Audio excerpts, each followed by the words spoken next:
Bonjour et bienvenue dans cette nouvelle vidéo. Alors aujourd'hui, dans la lecture quotidienne, nous sommes le jeudi 1er décembre et le titre d'aujourd'hui c'est le point de vue biblique.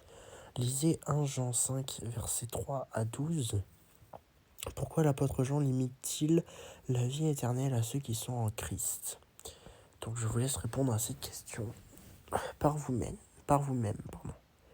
La doctrine biblique de l'immortalité conditionnelle de l'être humain, contrairement à la théorie non biblique de l'immortalité naturelle de l'âme, est rendue explicite dans 1 Jean 5, versets 11 et 12.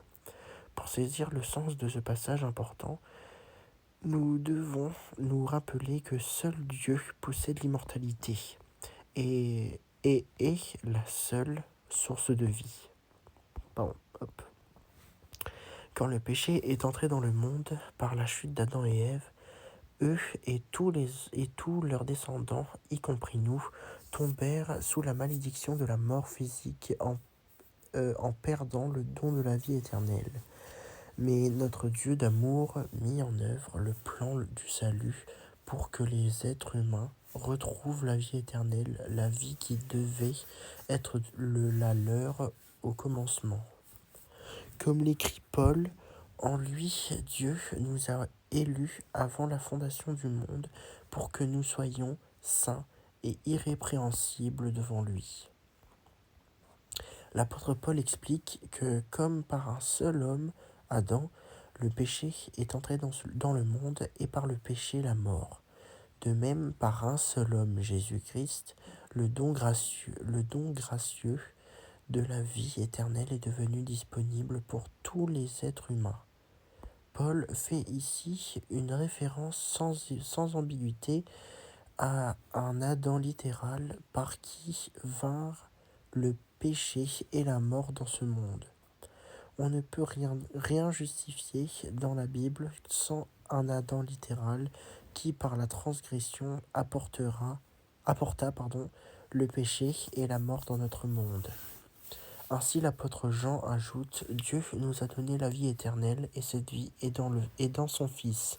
Celui qui a le Fils a la vie. Celui qui n'a pas le Fils n'a pas la vie. » L'ensemble devient plus clair à la lumière des déclarations de Jésus. Quiconque voit le Fils et croit en lui a la vie éternelle et je le ressusciterai au dernier jour. Et je suis la résurrection et la vie. Celui qui croit en moi vivra, quand même il serait mort. Cela signifie que la vie éternelle est un don de Dieu par Christ qui est garanti à l'heure actuelle, mais dont on ne jouira pleinement qu'après la résurrection finale des justes. La conclusion est très simple. Si la vie éternelle n'est accordée qu'à ceux qui sont en Christ, alors ceux qui ne sont pas en lui n'ont pas la vie éternelle. Or, la théorie de l'immortalité naturelle de l'âme accorde la vie éternelle, que ce soit au paradis ou en enfer, à tous les êtres humains, même à ceux qui ne sont pas en Christ. Aussi populaire que soit cet enseignement, il n'est pas biblique. Donc voilà pour la lecture du jeudi 1er décembre. Donc j'espère que cette vidéo vous a plu.